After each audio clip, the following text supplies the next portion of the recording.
Well, hello, and welcome back to Cozy Couch Corner for another episode of Tea and Tarot.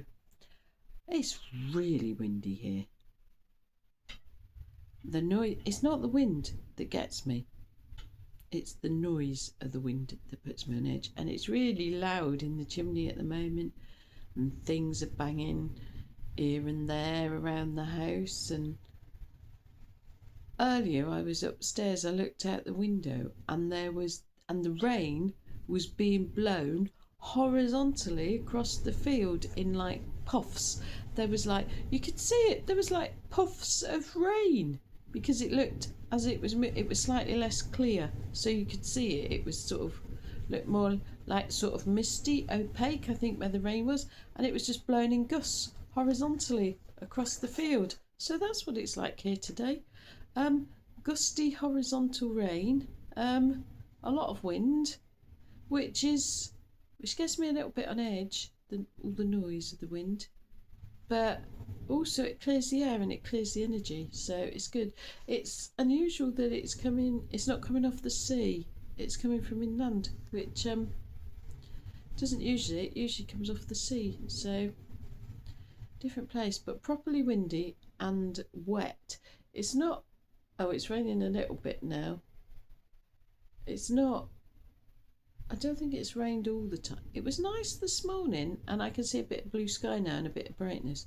We had a bit of a nice sunrise, and it was okay. And then it's just sort of picked up, and it's cold. I've had the heating on, but I've got my blanket on my lap. My feet were getting cold, and I've got socks and thick lined slipper boots on, and my feet were getting cold. So, and with the wind, it just seems to come down the chimney and in my lounge, and at me. It just seems to blow at me. I could do without that, but I'm grateful. I've got a house, I've got shelter, I've got heating, I've got clothes, I've got a blanket, I've got a hot cup of tea to cuddle.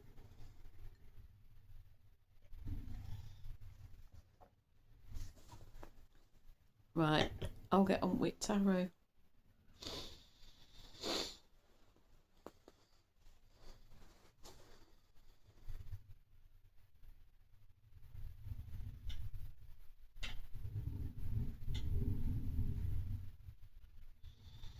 Okay, what good news do you have for us for Wednesday, the 21st of January, 2026, please? Right. Do you want that one? Okay, do I want it that way up? No, I want it up. Right, okay, I didn't look at it. I think it's the Ace of Wands. Pretty sure it's the Ace of Wands. Right. I don't want any other cards. Oh, crap. Okay. Ace of Wands then. Is that still sunshine? Yeah. So we're still moving towards a happy place. Whether that's like a physical place or a state of being, or more happy, you might be happy already. The sunshine, Ace of Wands, new beginnings, passion, creativity,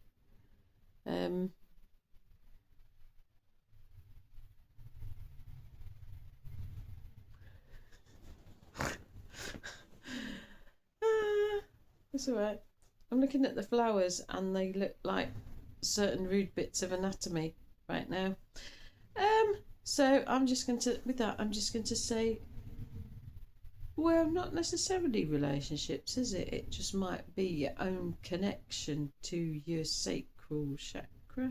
Is that the right one? I get muddled up. Sometimes they have different names for them, and then I get confused about which one is which. It's the second chakra up, the one up from the root chakra, the one that's all reproduction and sexual organs and that sort of thing, because that's what I'm seeing on the card at the moment. I did not know it was going in this direction. Yeah, but that is a seat of power.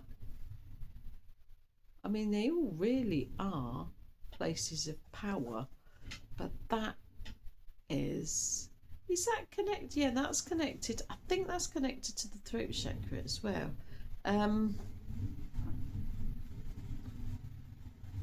So it's that kind of thing. So it could be the whole, when I say passion, sexuality, which doesn't. I'm getting femininity, which is interesting. Doesn't necessarily have to be a relationship wise. It could just be stuff we're doing on our own. That just that just sounds really dodgy. Um, yeah. What am I saying? This is not where I expected it. I never know where it's going, but this is um. There's power. There's definitely power in there. There's power in owning our own sexuality, and our own passion. There is a power in that.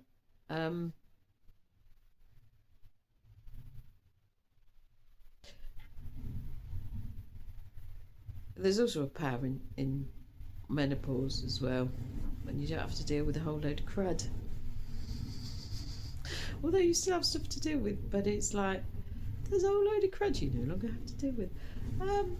And you seem to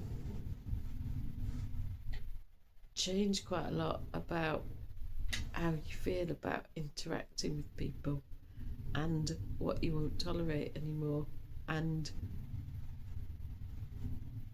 generally probably less interested in attracting a mate, I should say. I'm sure that's not everybody, but yeah.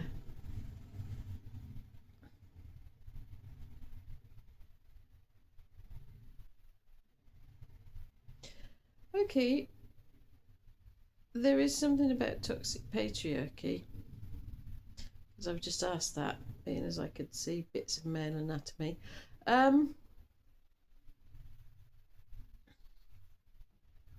Down with the toxic patriarchy. And it just doesn't, toxic patriarchy doesn't just hurt women and girls, it hurts men too. Some men, not all of them. Some men really enjoy toxic patriarchy. But I think more and more women are finding their power and their voice and standing up to the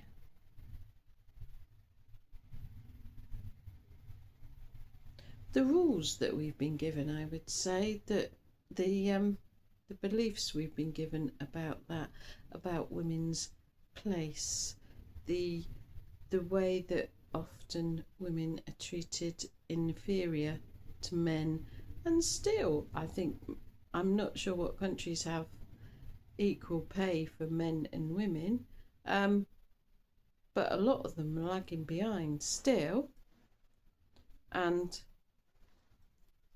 still men get privilege, male privilege, a lot. And there's lots of areas in life and in society where the balance needs to change.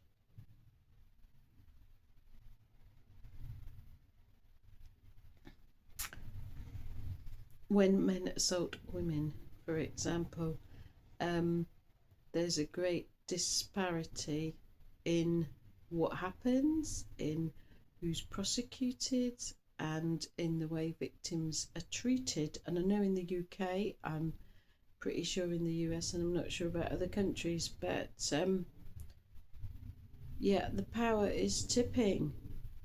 Women have had enough, and I know there's been events through history where women had to fight for the vote. Women had to fight to have their own bank account, to own a house, to own a credit card by themselves. Women had to fight not to be owned by people. And I know it's not just women if you look at history, but women had to fight not to be owned by men. They were either owned by their father or their husband. Everybody was expected to be heterosexual. For women, anyway. You know, you grew up, you got married, you had kids, and you did what you were told. F that, frankly. I've been told on that note, that's it. There we are then.